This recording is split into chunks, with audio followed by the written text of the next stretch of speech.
Second kind of economic moat, switching costs. Very simple. Does the cost of switching to a competing product outweigh the benefits? What you want to do is look for companies that integrate with the customer's business. So the upfront costs of implementation get huge payback from renewals. Think about an Oracle database, for example. If you're P&G, if you're Citigroup and you're running on an Oracle database, ripping that out is virtually impossible. It's not impossible, but it's really, really, really, really hard. I mean, if you showed up today, I mean, if Google, for example, built an amazing database and showed up to P&G and said, we've got Google Base, and it's 15% faster and 20% cheaper than Oracle's best product. P&G would say, yes, and I will have to spend hundreds of millions of dollars and however many man hours ripping out what I have now, and my business will probably blow up when I do that. So the switching costs are very high. And so Oracle can raise price 2 to 3% every year. See this a lot with enterprise software companies. You also see it with data processors, people that integrate tightly with the customer's business. You can also sell an ongoing service relationship. So think of elevators.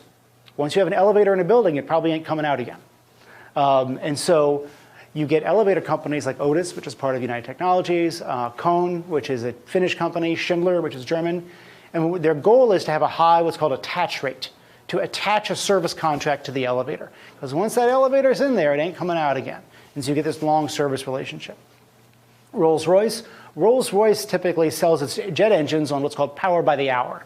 They actually sell it, and then you pay for it based on how much you use it. You don't just pay for it up front and then someone else maintains it. So that's a way of increasing the switching cost.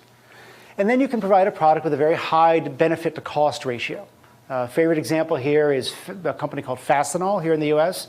You know, if you have one bolt on your assembly line that goes down, and then you have a whole bunch of unionized guys standing around basically getting paid for not doing anything, you will pay a lot of money to get that bolt back on the line really quickly. And so that product doesn't have a very high economic cost in terms of how much you spend for the bolt, but it has a huge benefit to your organization.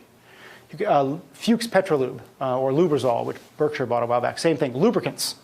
If you have a lubricant that can increase the uptime of a giant mining machine down in a hole by 10%. So you don't have to take it down for maintenance as often, you don't have to take it apart and lube everything, and you get more productivity out of it, and that lubricant costs even 20% more than the competing lubricant, it's such a tiny cost of the overall part of the overall cost of running that machine, why not?